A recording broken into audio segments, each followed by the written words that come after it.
نبی علیہ الصلوۃ والسلام نے جب دین کی دعوت کا آغاز فرمایا تو مکہ مکرمہ کے مشرکین آپ کے مخالف بن گئے. جو رشتہ دار تھے وہ دشمن ہو گئے، جو دوست تھے وہ مخالف بن گئے، اور وہ طرح طرح سے نبی علیہ السلام کو ایذا پہنچانے کی کوششیں کرتے رہتے تھے. جب یہ سلسلہ کچھ لمبا چلا تو مشرکین نے سوچا کہ ہم کوئی ایسی بات کریں کہ جس سے واضح ہو جائے کہ یہ اللہ کے رسول نہیں ہے، اور اس کے لیے انہوں نے یہودیوں سے مدد مانگی. چنانچہ مکہ کے مشرکین نے نضر بن حارث اور ایک اور مشرک کو مکہ مکرمہ سے مدینہ طیبہ بھیجا کہ آپ لوگ ہمیں ہیلپ کریں کہ ہم ان سے کون سا سوال پوچھیں کہ یہ لاجواب ہو کر کہہ دیں کہ میں اللہ کا رسول نہیں ہوں. یہودی چونکہ علماء تھے، ان کے پاس کتاب کا علم تھا، انہوں نے بڑے غور خوض کے بعد ان کو 3 سوال بتائے. پہلا سوال کہ یہ آپ ان سے پوچھیں کہ روح کیا چیز ہے، کیونکہ یہ ایسے سوال ہیں کہ جن کا جواب اللہ کے پیغمبر کے سوا کوئی دوسرا بندہ نہیں دے سکتا.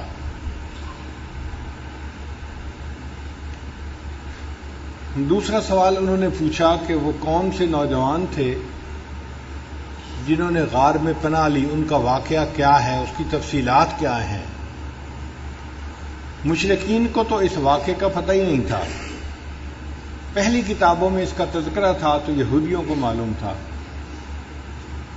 اور تیسرا سوال انہوں نے پوچھا کہ یہ بتائیں کہ وہ بادشاہ کون تھا جس نے مشرق سے مغرب تک کا سفر کیا اور پھر اس نے دیوار بنائی.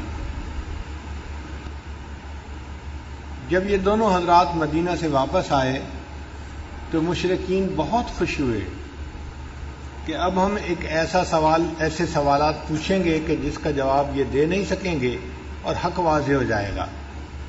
یہودیوں نے انہیں کہا تھا کہ اگر یہ اس کا جواب صحیح دے دیں گے تو یہ اللہ کے رسول ہیں، اور اگر یہ جواب نہ دے سکیں گے تو پھر تم انہیں قتل کر دینا، یہ واجب القتل ہے.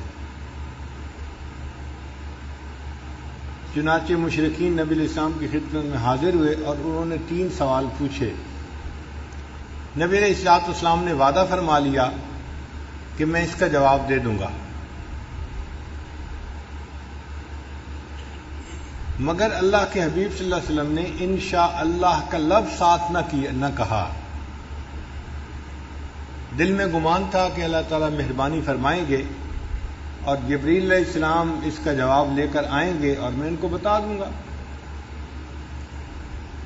اب انتظار کرتے کرتے 15 دن گزر گئے اور وحی نہیں اتری.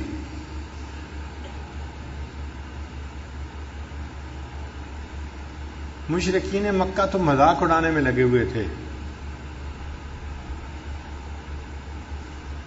اور اللہ کے پیارے حبیب صلی اللہ علیہ وسلم کے دل پہ جو بیت رہی تھی وہ نبی علیہ السلام ہی جانتے ہیں. 15 دن کے بعد پھر اللہ رب العزت نے سورہ کہف کو نازل فرمایا. جو ان کا سوال تھا روح کے بارے میں، اس کا جواب پہلی ایک صورت میں دے دیا گیا اور باقی 2 سوالوں کا جواب اس صورت میں دیا گیا. کہف کہتے ہیں بڑے غار کو. کئی ایسی جگہیں ہوتی ہیں کہ جن کے ارد گرد 4 دیواری ہوتی ہے یا اونچائی ہوتی ہے، جگہیں کھلی ہوتی ہیں مگر باہر کی دنیا سے وہ چھپی ہوئی ہوتی ہیں. تو بڑی جگہ ہوگی تو اس کو کہف کہیں گے، اور اگر چھوٹی جگہ ہوگی تو اس کو غار کہیں گے. غار تو ہم جانتے ہی ہیں، چھوٹی جگہ ہوتی ہے، چھپی ہوئی ہوتی ہے.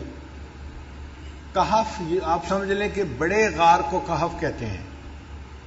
چنانچہ اس صورت میں اللہ رب العزت نے کچھ ایسے نوجوانوں کا تذکرہ کیا جنہوں نے اپنا ایمان بچانے کے لیے اپنے گھر وطن کو چھوڑا اور ایک کہف کے اندر انہوں نے پناہ لی۔ مفسرین نے لکھا ہے کہ ایک بادشاہ تھا دقیانوس، بت پرست تھا، اور وہ زبردستی ہر ایک کو بت پرستی کے اوپر آمادہ کرتا تھا۔ جو نہیں کرتا تھا اس کو سزا دیتا تھا، قید کرتا تھا، سزا دلواتا تھا۔ کچھ نوجوان تھے جو موحد تھے، کلمہ پڑھنے والے تھے، اللہ پہ ایمان رکھنے والے تھے، ان کو بھی ڈرایا دھمکایا گیا کہ اگر تم قوم کے دین پر عمل نہیں کرو گے تو تمہیں سزا ملے گی۔ اب اپنی جان بچانے کے لیے وہ اپنے گھروں سے نکل کھڑے ہوئے۔ اپنے گھر بار کو چھوڑنا، وطن کو، عزیز اقارب کو چھوڑ کے دین کے لیے چلے جانا، یہ بڑی قربانی ہوتی ہے۔ تو ان نوجوانوں نے بڑی قربانی کی۔ اللہ کی شان دیکھیں کہ جب یہ چلے تو ایک کتا بھی ان کے پیچھے پیچھے چلتا رہا۔ یہ پہاڑوں میں ایک جگہ پہنچے جہاں پہ کہف تھا، بڑی جگہ تھی چھپنے کی۔ یہ وہاں گئے اور وہاں جا کر اللہ نے ان کو سلا دیا، نیند آ گئی، اور یہ وہاں پر سوئے رہے حتیٰ کہ 300 سال سے زیادہ تک وہاں سوئے رہے۔ اللہ تعالیٰ اپنی قدرت سے ان کی کروٹیں بدلتے رہے، اور کتا اس کہف کے دروازے کے اوپر بیٹھ کے پہرا دیتا رہا۔ 310 سال گزرنے کے بعد پھر ان کی آنکھ کھلی تو انہوں نے ایک دوسرے سے معلوم کیا کہ ہمیں سوئے ہوئے کتنی دیر گزر گئی۔ انہیں یوں لگ رہا تھا کہ ایک دن گزرا ہے یا دن کا کچھ حصہ گزرا ہے، لیکن یہ نہیں جانتے تھے کہ 300 سال گزر گئے ہیں۔ پھر انہوں نے کہا کہ اچھا بھوک لگی ہے تو ہم میں سے ایک بندہ چلا جائے اور شہر سے جا کے کھانا لے کے آئے۔ زیادہ لوگ جائیں گے تو لوگوں کو ہمارا پتہ چل جائے گا کہ یہ کون لوگ ہیں، اور پھر ہمارے لیے ایمان کو حفاظت مشکل ہو جائے گی۔ تو ایک بندے کو بھیجیں، ایک بندے کا چھپ کے جانا، کوئی چیز لے کے آنا آسان ہوتا ہے۔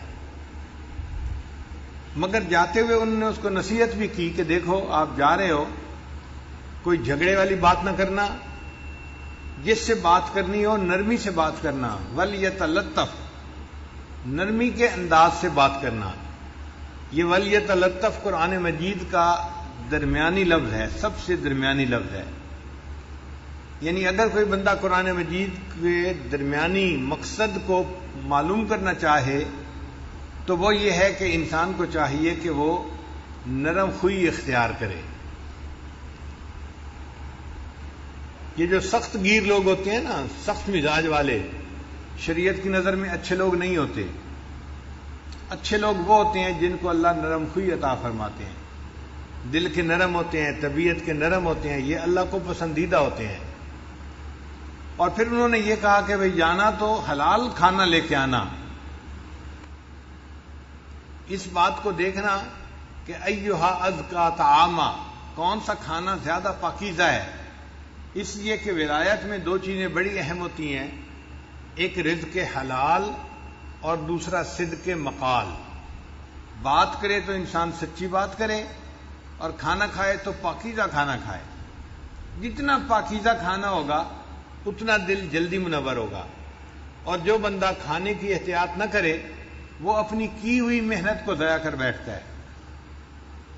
ہمارے سلسلہ عالیہ نقشبندیہ کے بزرگ تھے حضرت خواجہ غلام علی دہلوی رحمۃ اللہ علیہ۔ وہ فرماتے ہیں کہ ایک مرتبہ میں نے کسی جگہ پر کھانا کھا لیا، اور وہ کھانا مشتبہ تھا، حرام نہیں تھا، شبہ تھا اس میں، اور اس کی وجہ سے میری ساری کیفیات زائل ہو گئی۔ میں نے آ کے اپنے شیخ حضرت مرزا مظہر جان جانا رحمۃ اللہ علیہ کو بتایا کہ حضرت میں نے تو ایک جگہ لقمہ کھا لیا اور میری کیفیت چلی گئی۔ حضرت نے فرمایا کہ آپ استغفار کرو اور روزانہ میرے پاس آؤ تاکہ میں تمہارے اوپر توجہ ڈالوں۔ فرماتے ہیں 40 دن مرزا مظہر جان جانا رحمت اللہ علیہ نے جب توجہ ڈالی تب جا کر میری کیفیتیں واپس آئیں. ایک مشتبہ لقمہ کھانے سے کیفیتیں چلی گئیں اور 40 دن شیخ کی توجہ کے بعد پھر واپس لوٹی. تو اس لیے کھانے پینے میں احتیاط بڑی ضروری ہوتی ہے. اس لیے کھانے کے فرائض میں سے یہ فرض ہے کہ کھانے والا دیکھے کہ یہ حلال ہے یا نہیں. اور حلال اور حرام دیکھنا تو نسبتاً آسان ہوتا ہے، جو مشتبہ ہوتا ہے وہ اور زیادہ مشکل ہے.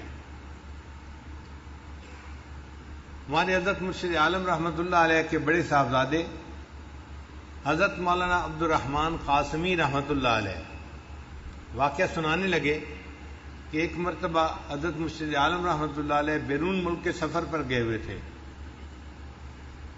اور حضرت خواجہ عبد المالک صدیقی رحمۃ اللہ علیہ وہ اسلام آباد تشریف لائے ہوئے تھے اور واپسی پہ وہ چکوال تشریف لے آئے.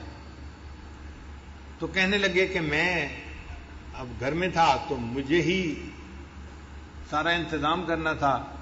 میں نے حضرت کو بٹھایا اور اماں جی کو بتایا کہ امی حضرت تشریف لائے ہیں، آپ کھانا بنا دیجئے. اور جب کھانے کا وقت آیا تو میں نے کھانا لے کے دسترخوان کے اوپر لگایا اور حضرت صدیقی رحمۃ اللہ علیہ سے عرض کیا کہ حضرت آپ کھانا کھائیے. حضرت دسترخوان پہ تو بیٹھے رہے لیکن کھانا نہیں کھایا. جب میں نے دوسری تیسری دفعہ کہا کہ حضرت کھانا کھائیں تو حضرت نے میری طرف دیکھ کر مجھ سے کہا کہ تمہارے گھر میں یہ سور کیسے داخل ہوا؟ تمہارے گھر میں یہ سور کیسے داخل ہوا؟ کہنے لگے میرے تو چکے چھوٹ گئے، پسینہ آ گیا کہ حضرت کیا فرما رہے ہیں کہ تمہارے گھر میں یہ سور کیسے داخل ہوا؟ میں گھر آیا اور میں نے اماں جی سے کہا کہ اماں جی حضرت کھانا نہیں کھا رہے اور فرما رہے ہیں کہ تمہارے گھر میں یہ سور کیسے داخل ہوا؟ کہنے لگے کہ اماں جی نے سر پکڑ لیا اور کہنے لگی او ہو مجھ سے بڑی غلطی ہوئی، میں ہمیشہ حضرت کا کھانا اپنے گھر سے بنایا کرتی تھی.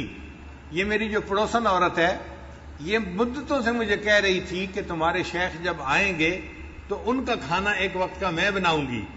تو پڑوس کا لحاظ کرتے ہوئے میں نے اسے کہہ دیا تھا کہ حضرت آئے ہیں کھانا آپ بنا دو. یہ کھانا ہمارے گھر کا نہیں پکا ہوا، یہ پڑوسی کے گھر کا پکا ہوا ہے. صاحبزادہ صاحب کہنے لگے کہ میں نے سوچا کہ وہ تو اسکول ماسٹر تھے تو ان کا حرام کا مال کیسے ہو گیا؟ وہ تو ڈیوٹی دیتے ہیں اور تنخواہ کا پیسہ لیتے ہیں، حرام کا پیسہ تو نہیں. کہنے لگے جب تحقیق کی تو پتہ چلا کہ وہ اپنی تنخواہ بینک میں رکھتے تھے اور بینک میں رکھنے کی وجہ سے اس میں سود کے کچھ پیسے شامل ہو جاتے تھے. وہ جو حلال مال کے اندر سود کے تھوڑے سے پیسے شامل ہو جاتے تھے اس کی وجہ سے پورا مال جو ہے حرام بن گیا تھا. اور حضرت صدیقی رحمۃ اللہ نے کشف کی نظر سے پہچان لیا اور فرمایا کہ بتاؤ تمہارے گھر کے اندر یہ سور کیسے داخل ہوا؟ پھر اماں جی نے اپنے گھر سے آٹا لیا اور کھانا بنایا اور حضرت صدیقی رحمۃ اللہ نے پھر کھانا نوش فرمایا. اس لیے ولایت کے میدان میں دو چیزیں بڑی اہم ہیں، رزق حلال اور صدق مقال. انسان بات کرے تو سچ بات کرے، جھوٹ سے بچے. اور دوسری بات کہ انسان کھانا کھائے تو حلال کھائے، کیونکہ اگر حرام کھانا ہوگا تو حدیث مطابق حدیث پاک میں آتا ہے کہ اس بندے کی دعا قبول نہیں کی جاتی. حدیث مبارکہ میں ہے کہ رو رو کے بندہ دعا مانگ رہا ہے، بیت اللہ سے لپٹ کے دعا مانگ رہا ہے، حالانکہ اس کا لباس حرام کا، اس کا کھانا حرام کا. اس بندے کی دعا کیسے قبول ہو سکتی ہے؟ ہماری دعاؤں کی قبولیت کے نہ ہونے کی بنیادی وجہ مال کا پوری طرح حلال نہ ہونا. اس پہ بہت دھیان رکھنا چاہیے اور جو چیز منہ میں ڈالیں اس سے پہلے 100 دفعہ سوچنا چاہیے کہ یہ حلال ہے یا نہیں. ہمارے اسلاف تو کھانا کھانے سے پہلے 7 جگہوں تک دیکھتے تھے کہ اس چیز کی بے ٹھیک ہوئی ہے یا نہیں ہوئی. احوال الصادقین میں علامہ عبد الوہاب شیرانی رحمۃ اللہ فرماتے ہیں کہ وہ 7 ہاتھ تک دیکھتے تھے کہ اس چیز کی بے ٹھیک ہوئی ہے یا نہیں ہوئی. یعنی ہم نے کسی چیز بندے سے خریدی، اس بندے کے پاس ٹھیک چیز آئی یا نہیں آئی، پھر اس نے آگے جو خریدی تو وہ ٹھیک خریدی یا نہیں خریدی، پھر اس نے آگے جو خریدی، تو 7 ہاتھ تک دیکھتے تھے. ہم تو ایک ہاتھ بھی نہیں دیکھتے. بازار سے چیز لاتے ہیں، ہمیں کیا پتا لانے والا کیسے لے کے آیا ہے، ہم تو اس سے لے لیتے ہیں، ایک ہاتھ بھی نہیں دیکھتے آج کے دور میں. اور ہمارے اکابر 7 ہاتھ تک بے کو دیکھا کرتے تھے.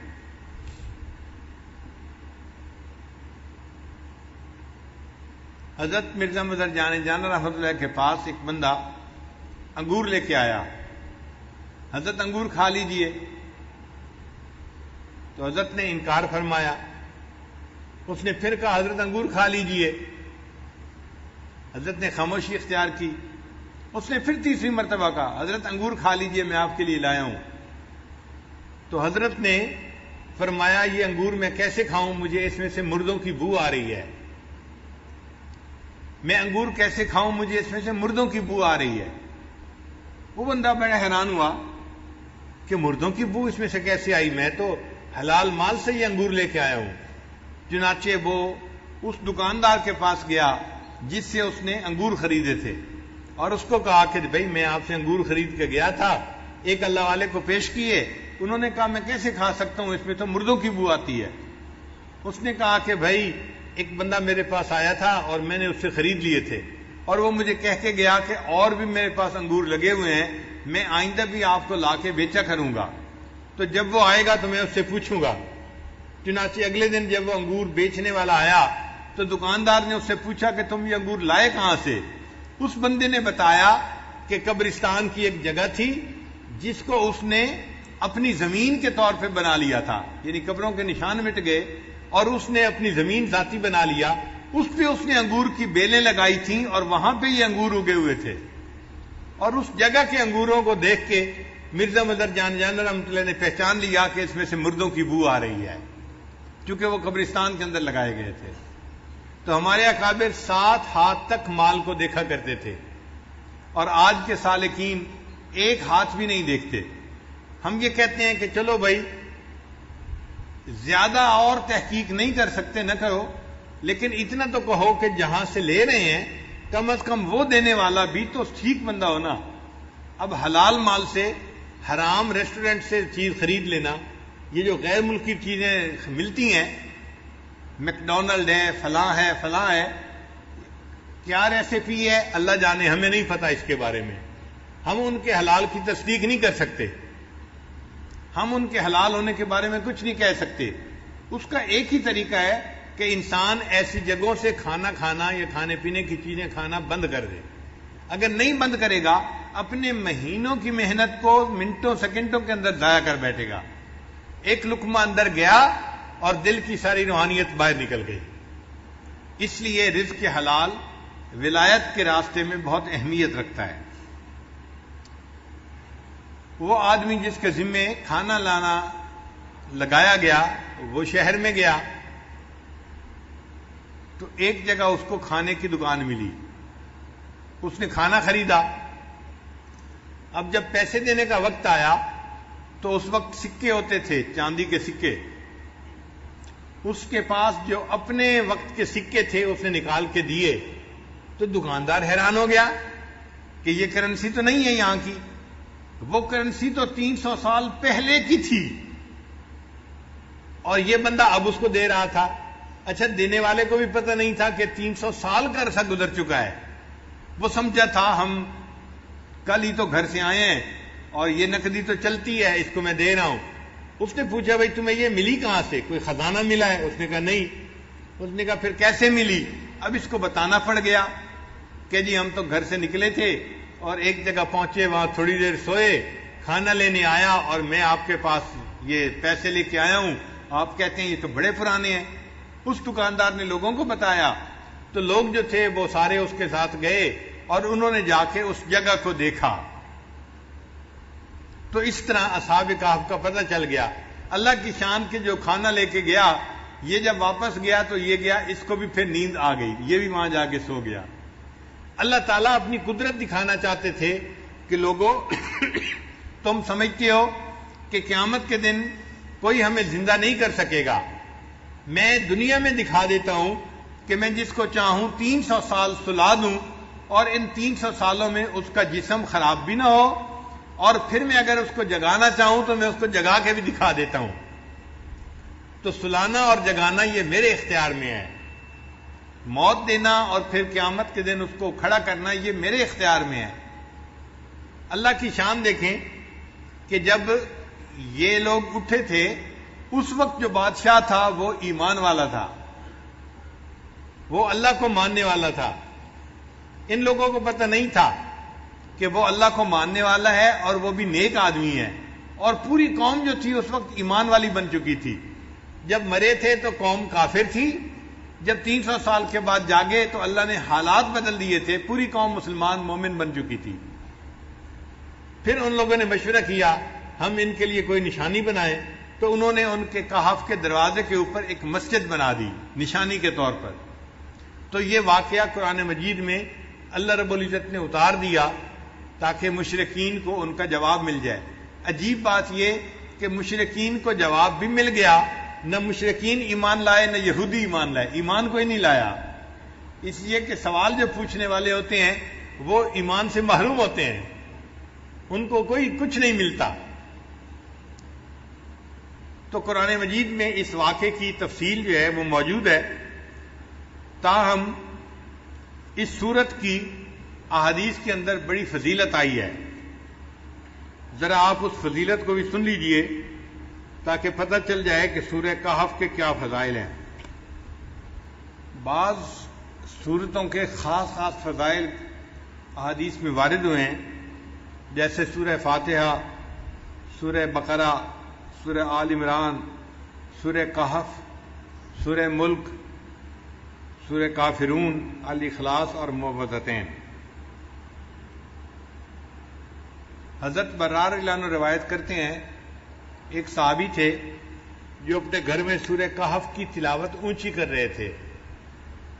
ان کے گھر کا صحن چھوٹا تھا، گھوڑا بھی بندھا ہوا تھا اور چارپائی کے اوپر ان کا بیٹا بھی لیٹا ہوا تھا، سویا ہوا تھا۔ اب ان کا دل چاہتا تھا کہ وہ اونچی تلاوت کریں، جہر سے تلاوت کریں۔ جب وہ جہر سے تلاوت کرتے تو گھوڑا بدکتا تھا اور ان کو ڈر ہوتا یہ گھوڑا کہیں میرے بیٹے کو لات نہ مار دے، تو وہ آہستہ پڑھتے تو گھوڑا بھی پرسکون ہو جاتا۔ پھر طبیعت میں جوش آتا، شوق اٹھتا، پھر دل چاہتا کہ اونچا پڑھیں، پھر گھوڑا بدکنے لگ جاتا۔ یہی ساری رات ہوتا رہا۔ جب صبح کا وقت ہوا انہوں نے دعا کے لیے ہاتھ اٹھائے تو انہوں نے دیکھا کہ کچھ بادل سے ہیں جن کے اندر روشنیاں ہیں، اور یہ روشنیاں ان کے سر سے دور آسمان کی طرف جا رہی ہیں۔ پھر وہ نبی علیہ السلام کی خدمت میں حاضر ہوئے، فذکر ذلک للنبی صلی اللہ علیہ وسلم، انہوں نے نبی علیہ السلام کے سامنے یہ پوری رات کا قصہ بتایا تو نبی علیہ السلام نے فرمایا کہ یہ اللہ تعالیٰ کے فرشتے تھے جو تمہارے قرآن کی تلاوت سننے کے لیے تمہارے قریب آ گئے تھے۔ اگر تم تلاوت کرتے رہتے تو مدینے کے لوگ اپنی آنکھوں سے اللہ کے فرشتوں کو دیکھ لیتے۔ تو سورہ کہف کی تلاوت سننے کے لیے اللہ کے فرشتے آسمانوں سے نیچے اتر پڑے۔ ابو درداء رضی اللہ عنہ روایت کرتے ہیں من حافظ 10 آیات من اول سورۃ الکہف، کہ جس بندے نے سورہ کہف کی پہلی 10 آیات کو یاد کر لیا، اسی من فتنۃ الدجال، اللہ تعالیٰ اس کو دجال کے فتنے سے محفوظ فرما لیں گے۔ معاذ رضی اللہ عنہ فرماتے ہیں کہ نبی علیہ السلام نے ارشاد فرمایا من قرأ اول سورۃ الکہف وآخرها کانت لہ نورا من قدمہ الی رأسہ، کہ جس نے سورہ کہف شروع میں تلاوت کی اس کے لیے قدموں سے لے کے سر تک نور ہوگا۔ ومن قرأها کلها، اور جس نے پوری سورہ کہف کی تلاوت کی، کانت لہ نورا ما بین السماء الی الارض، تو اس کے لیے اللہ تعالیٰ زمین سے لے کے آسمان تک نور پیدا فرما دیں گے۔ سیدہ صدیقہ لانا فرماتی ہیں من قرأ من سورۃ الکہف 10 آیات، جس نے سورہ کہف میں سے 10 آیات پڑھیں عند منامہ، سونے سے پہلے، اسم من فتنۃ الدجال، اللہ تعالیٰ اس کو دجال کے فتنے سے محفوظ فرمائیں گے۔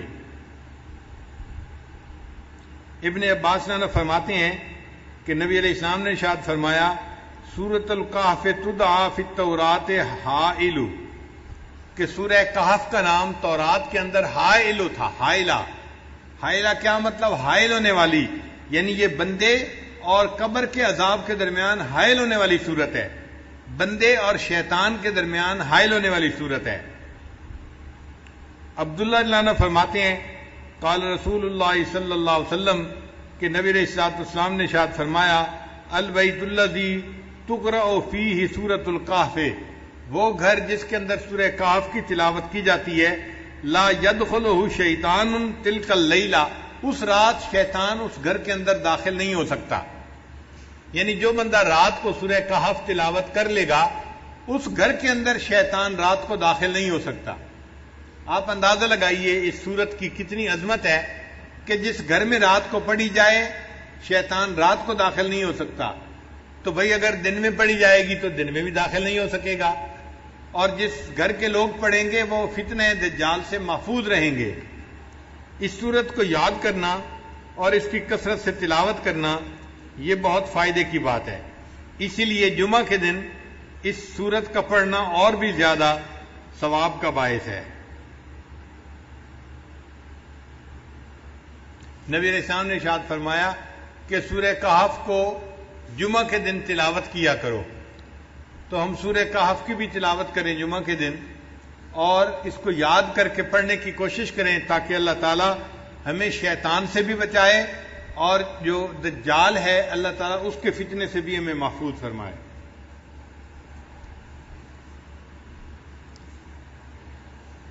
سورہ کہف سے پہلے ایک سورت ہے سورہ اسراء، اس کا نام ہے. اللہ رب العزت نے اس کو سبحان کے لفظ سے شروع فرمایا ہے. سبحان الذی اسریٰ بعبدہ لیلا من المسجد الحرام الی المسجد الاقصی. تو سبحان کے لفظ سے وہ سورت شروع ہوئی ہے اور یہ سورت اسراء یہ سورت کہف اس کے بعد آئی. اس کو اللہ نے الحمد کے لفظ سے شروع فرمایا ہے. چنانچہ سبحان اور الحمد کا ایک جوڑ ہے.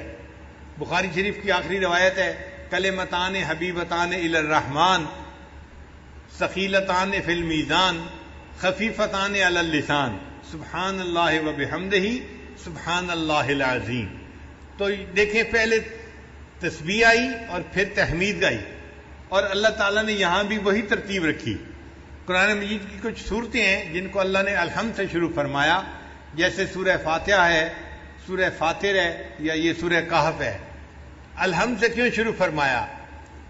اصل مقصد یہ تھا کہ یہ اللہ تعالیٰ کی تعریف ہی ہے کہ اللہ رب العزت نے کمال رحمت سے اور مہربانی سے اپنے بندوں کو اس کلام سے نوازا. یہ اللہ کی رحمت ہے اور اللہ کی مہربانی ہے. اور مفسرین نے لکھا ہے کہ اللہ تعالیٰ نے الحمد سے اس لیے سورت کو شروع فرمایا کہ اللہ جانتے تھے کہ بندے میرے حمد کا حق ادا کر ہی نہیں سکتے، اس لیے مجھے اپنی حمد خود بیان فرمانی ہے. اللہ نے اپنی حمد خود بیان فرمائی.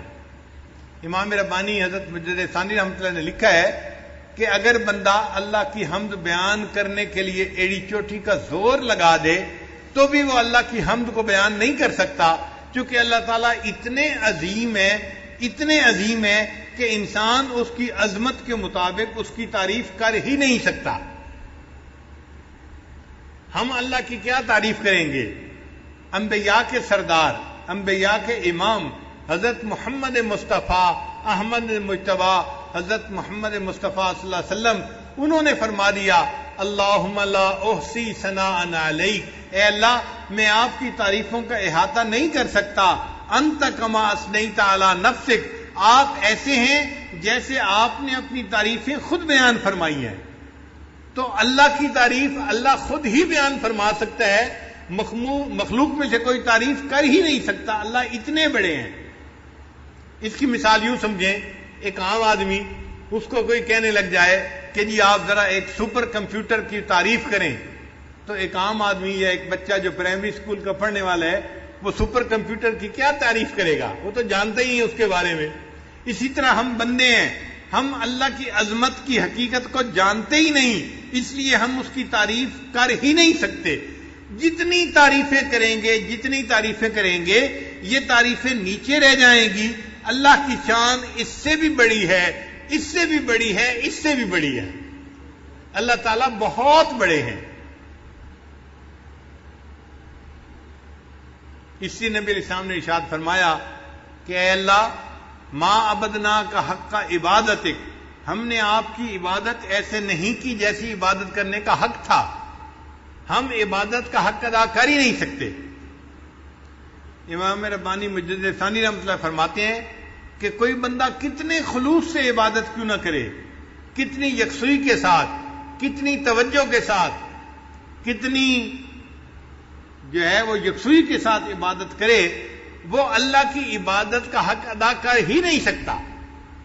اس کی عبادت نیچے رہ جاتی ہے، اللہ کی شان اس سے بھی اونچی ہے، اس سے بھی اونچی ہے، اس سے بھی اونچی ہے۔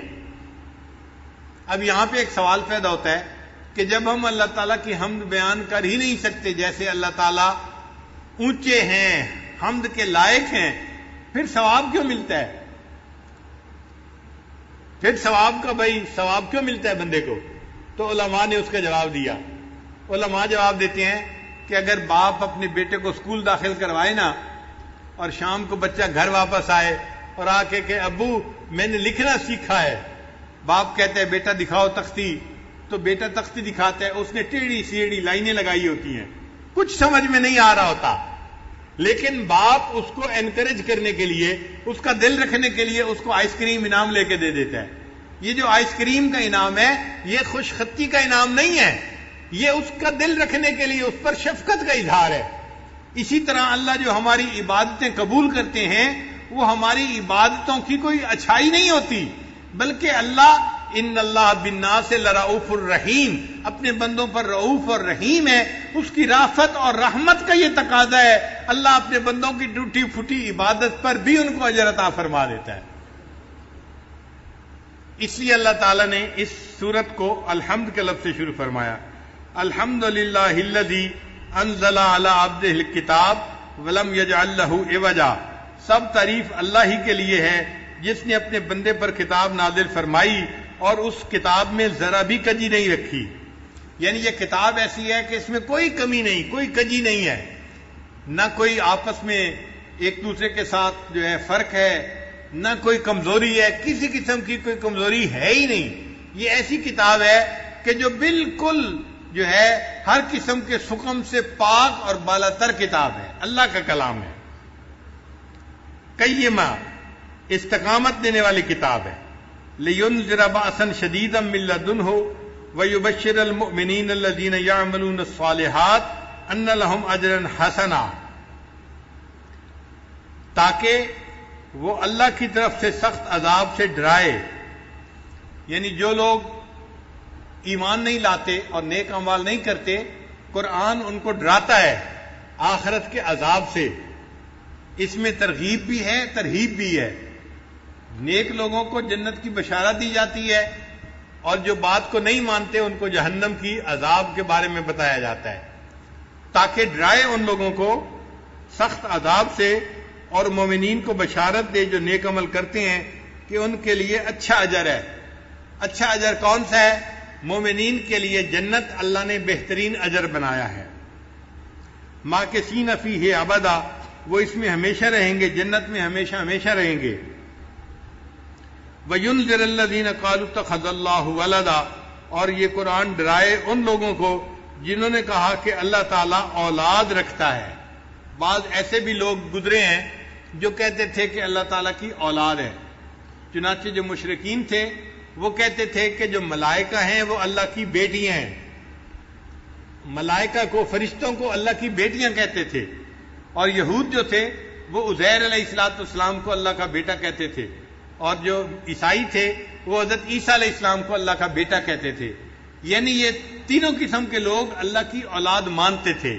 ایک مسلمان ہے جو یقین رکھتے ہیں کہ اے اللہ آپ اولاد سے پاک ہیں، قل هو اللہ احد اللہ الصمد لم یلد ولم یولد ولم یکن لہ کفوا احد، اور اسی لیے اللہ تعالیٰ کو ایمان والوں سے محبت ہے کہ یہ میری عظمت کو جانتے ہیں اور میرے اوپر صحیح ایمان لانے والے بندے ہیں۔ اللہ تعالیٰ کو اس بات پہ بہت غصہ آتا ہے کہ کوئی ان کے ساتھ اولاد کو جوڑے۔ فرماتے ہیں ما لہم بہ من علم ولا لآبائہم، اس کے بارے میں کچھ بھی علم نہیں ہے ان لوگوں کو اور نہ ان کے باپ دادوں کو، یعنی یہ بھی جاہل ہیں اور ان کے باپ دادا جو کہتے تھے نا کہ اللہ کی اولاد ہے وہ بھی جاہل ہے، اس لیے کہ سانپ کا بیٹا سانپ ہی ہوتا ہے. یہ جاہل تھے، انہوں نے اولاد جنی تو وہ بھی جاہل ہی نکلی، اور ان کی اولاد نے بھی کہا کہ اللہ تعالیٰ کا بیٹا ہے.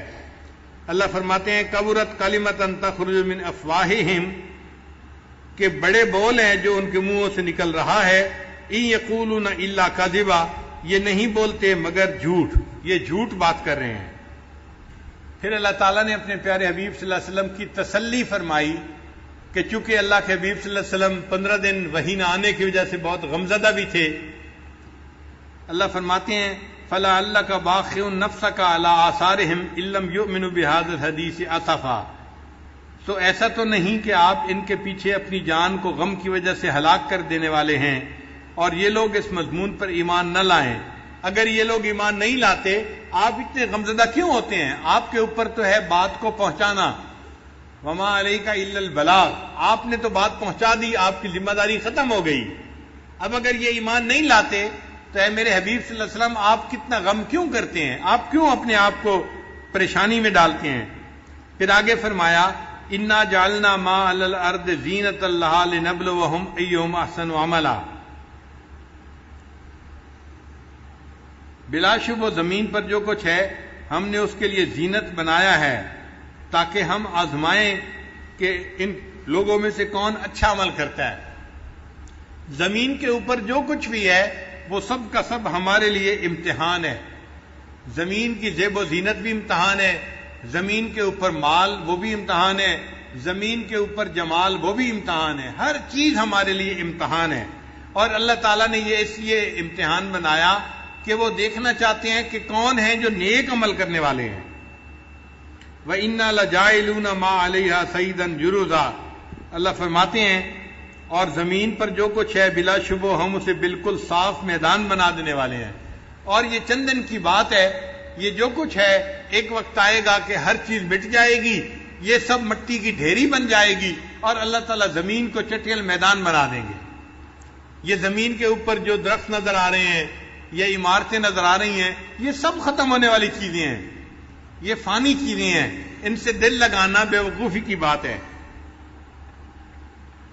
اب نبی علیہ السلام کو تسلی دینے کے بعد اللہ رب العزت نے اصحاب کہف کا قصہ اب شروع فرمایا. فرماتے ہیں ام حسبت ان اصحاب الکہف والرقیم کانوا من آیاتنا عجبا. کیا آپ نے یہ خیال کیا ہے کہ کہف اور رقیم والے ہماری نشانیوں میں سے عجیب چیز تھے؟ کہف کہتے ہیں بڑے غار کو، اور رقیم کا لفظ رقم سے ہے. رقم قرآن پاک کا لفظ ہے، اس کا معنی ہوتا ہے لکھنا، اور اردو میں بھی استعمال ہوتا ہے. رقم نمبر ہم استعمال کرتے ہیں اردو زبان میں بھی. تو رقیم جو ہے اصل میں ایک پلیٹ تھی جس کے اوپر قوم نے ان اصحاب کہف کے بارے میں کچھ لے کے اس کو کہف کے دروازے کے اوپر فکس کر دیا تھا. آج کل لوگ بھی اپنے گھروں کے اوپر بھی پلیٹیں لگا دیتے ہیں اور اپنی فیکٹریوں کے اوپر بھی نشان لگا دیتے ہیں. تو اس زمانے میں ایک پتھر کے اوپر کچھ لکھ کر لگا دیا گیا تھا، تو اس کو رقیم کہا گیا، وہ جو پلیٹ بنا دی تھی انہوں نے. تو اصحاب کہف تو تھے اس غار کی وجہ سے، اور رقیم تھے اس پلیٹ کی وجہ سے جو دروازے کے اوپر لگا دی گئی تھی. تو ان کو اصحاب کہف و رقیم کہا گیا. اللہ فرماتے ہیں اذ اول فتیۃ الی الکہف فقالوا ربنا آتنا من لدنک رحمۃ وہیئ لنا من امرنا رشدا. کہ جب جوانوں نے غار میں ٹھکانہ پکڑا تو انہوں نے کہا اے ہمارے رب اپنے پاس سے ہمیں رحمت عطا فرما اور ہمارے لیے ہمارے کام میں اچھی صورتحال مہیا فرما. قرآن مجید کی یہ خوبی ہے کہ وہ جب کوئی قصہ بیان کرتا ہے تو اس کی جزیات کے اندر نہیں جاتا، چونکہ وہ بے فائدہ ہوتا ہے. کام کی بات سے کام رکھتا ہے، جو اصل مقصود ہے وہ پہنچا دیتا ہے اور اس سے مقصد پورا ہو جاتا ہے. تو قرآن مجید نے یہ نہیں کہا کون سا زمانہ تھا، کون سا بادشاہ تھا اور کیا واقعہ پیش آیا. اتنا کہا کہ وہ چند نوجوان تھے جو غار کے اندر داخل ہوئے اس لیے کہ وہ اپنے ایمان کو بچانا چاہتے تھے، اور انہوں نے دعا مانگی ربنا آتنا من لدنک رحمۃ وہیئ لنا من امرنا رشدا.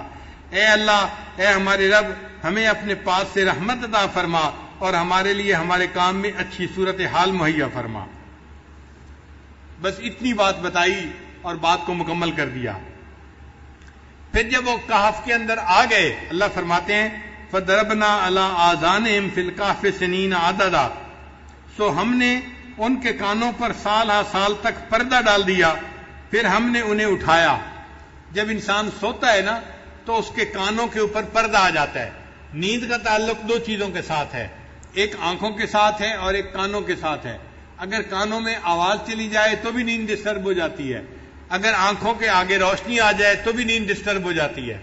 اسی لیے سائنسدانوں نے یہ لکھا ہے کہ ایک آدمی اگر کسی جنگل کے اندر سویا ہوا ہے تو رات ہوگی تو اس کو نیند آئے گی، اور جیسے ہی صبح کی روشنی ہوگی تو بند آنکھوں کے باوجود اس کی آنکھوں کے اندر سے روشنی اس کے دماغ تک جائے گی اور اس کو پتہ چل جائے گا کہ صبح کا وقت ہو گیا ہے اور اس کی آنکھ کھل جائے گی۔ تو صبح کے وقت، سحری کے وقت خود بخود آنکھ کھل جاتی ہے۔ تو آنکھ کھلتی ہے روشنی دماغ تک پیغام دے یا کان کی آواز دماغ تک پیغام دے۔ تو اللہ فرماتے ہیں کہ وہ غار میں سوئے ہوئے تھے، تو صاف ظاہر ہے کہ غار کے اندر اللہ نے ان کو سلانے کے لیے ان کے کانوں کے اوپر پردہ ڈال دیا تھا، اور پردہ آنے کی وجہ سے اب ان کو گہری نیند آ گئی تھی۔ وہ 300 سال تک سوئے رہے، اور اس دوران اللہ ان کی کروٹیں بھی بدلتے رہے اور ان کی نیند میں خلل نہیں آیا۔ ثم بعثناہم، پھر ہم نے انہیں اٹھایا، جگایا کہ ہم جان لیں لنعلم ای الحزبین احصی لما لبثوا امدا، کہ دونوں گروہ میں سے کون سا گروہ ان کے ٹھہرنے کی مدت کو ٹھیک طرح سے شمار کرنے والا ہے۔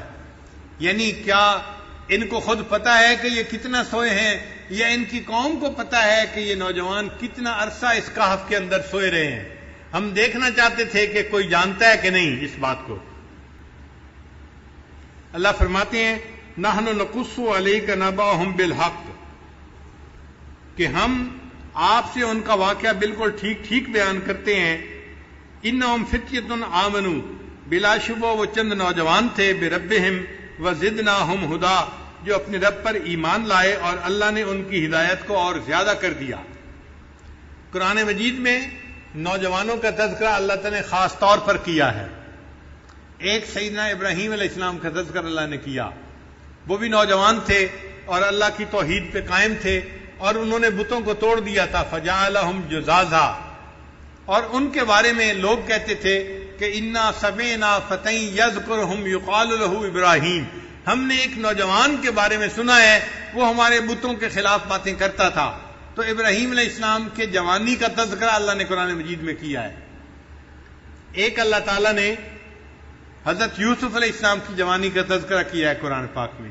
مصر کی عورتوں نے کہا تھا کہ ہم نے سنا ہے کہ جو بادشاہ کی بیوی ہے وہ اپنے جو ہے نوجوان غلام کے اوپر فریفتہ ہو گئی ہے، اس کے لیے بھی فتح کا لفظ استعمال کیا گیا ہے۔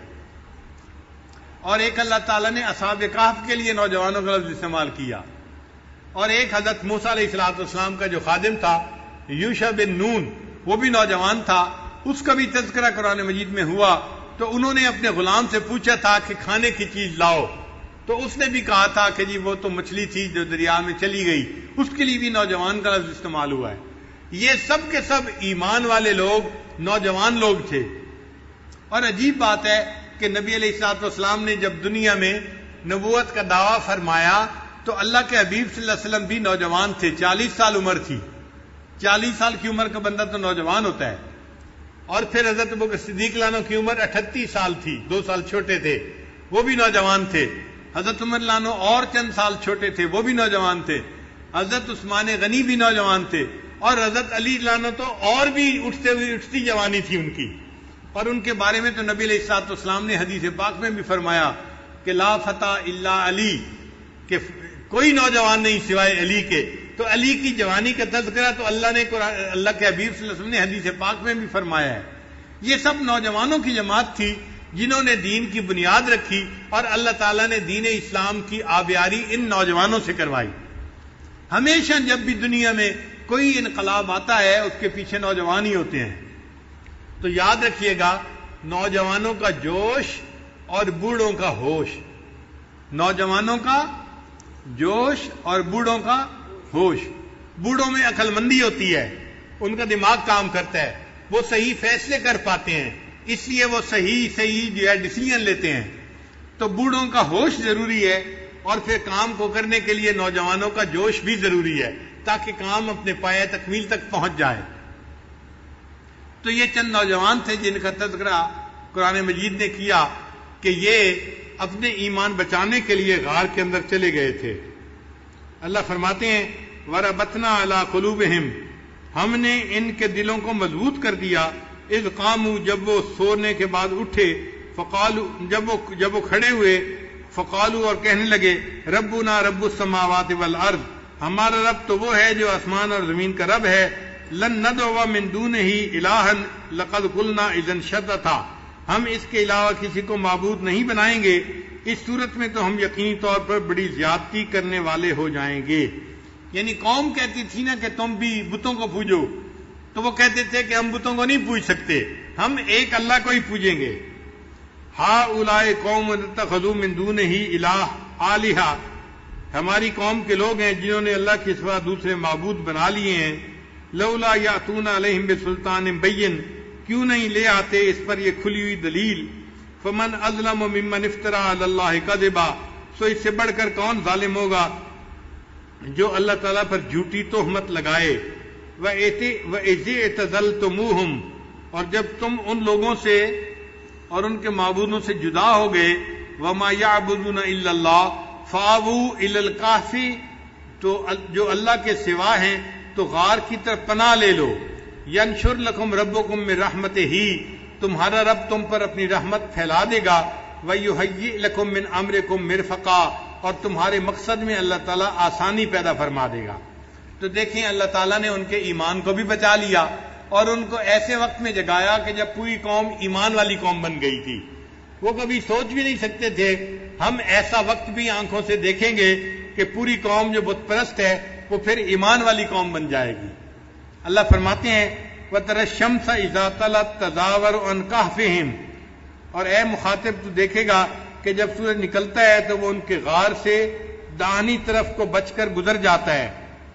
وَإِذَا غَرَبَتْ تَقْرِضُهُمْ ذَاتَ الشِّمَالِ، اور جب غروب ہونے لگتا ہے تو بائیں طرف سے کتراتا ہوا چلا جاتا ہے. وَهُمْ فِي فَجْوَةٍ مِّنْهُ، اور وہ غار کے ایک فراخ حصہ میں تھے. ذَلِكَ مِنْ آیاتِ اللہ، یہ اللہ کی نشانیوں میں سے ہے. مَن يَهْدِ اللَّهُ فَهُوَ الْمُهْتَدِ، جسے اللہ ہدایت دے وہی ہدایت پانے والا ہے. وَمَن يُضْلِلْ، اور جس کو وہ گمراہ کرے، فَلَن تَجِدَ لَهُ وَلِيًّا مُرْشِدًا، تو اس کے لیے کوئی مددگار اور اس کو بتانے والا نہ پائے گا. یعنی اللہ رب العزت نے ان کا جو غار تھا نا، کہف تھا، اس کا معاملہ ایسے رکھا تھا کہ جب سورج طلوع ہوتا تھا تو بھی اس کی ڈائریکٹ دھوپ نہیں پڑتی تھی، کیونکہ ڈائریکٹ دھوپ پڑنے سے چیزوں کے اوپر اثر ہوتا ہے. اگر ان کے بدن پر ڈائریکٹ دھوپ پڑتی تو 300 سال میں ان کے بدن گل سڑ جاتے. اللہ ان کے بدن کو سلامت رکھنا چاہتے تھے، تو اللہ تعالیٰ نے ایسا معاملہ بنا دیا کہ سورج جب چڑھتا تھا یا غروب ہوتا تھا تو پہاڑ ایسا تھا کہ وہ اس کی دھوپ کو روک لیتا تھا اور ان لوگوں کے جسموں تک دھوپ جاتی نہیں تھی. اللہ فرماتے ہیں کہ اللہ نے اپنی نشانی دکھائی، قدرت دکھائی کہ دیکھو میں نے ان لوگوں کے جسموں کو اتنے 100 سال تک صحیح سلامت رکھا. وَتَحْسَبُهُمْ أَيْقَاظًا وَهُمْ رُقُودٌ، اور اے مخاطب تو ان کو دیکھتا تو خیال کرتا کہ وہ جاگ رہے ہیں حالانکہ وہ سوئے ہوئے تھے. وَنُقَلِّبُهُمْ ذَاتَ الْيَمِينِ وَذَاتَ الشِّمَالِ، اور ہم انہیں دائیں کروٹ پر اور بائیں کروٹ پر بدل دیتے تھے. وَكَلْبُهُمْ بَاسِطٌ ذِرَاعَيْهِ بِالْوَسِيدِ، اور ان کا کتا دہانے کے اوپر، یعنی غار کا جو دروازہ تھا اس کے اوپر اپنے ہاتھ بچھائے ہوئے بیٹھا تھا. یعنی کتا جب بیٹھتا ہے نا تو اپنے دونوں ہاتھ زمین پر یوں رکھ لیتا ہے. تو کتا اس طرح سے بیٹھا ہوا تھا کہ اگر دینے والا دیکھتا تو وہ یوں محسوس کرتا کہ کچھ لوگ ہیں جو لیٹے ہوئے ہیں، جاگ رہے ہیں، اور کتا ان کی حفاظت کے لیے بیٹھا ہے، تو دیکھنے والا یقیناً مرعوب ہو جاتا اور وہ دوڑ کے واپس جاتا.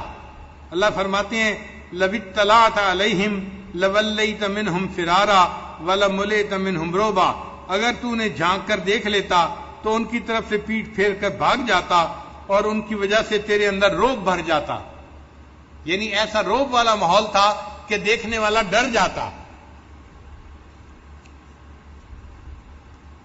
وَكَذَلِكَ بَعَثْنَاهُمْ لِيَتَسَاءَلُوا بَيْنَهُمْ، اور اس طرح ہم نے انہیں اٹھایا کہ وہ آپس میں سوال کریں.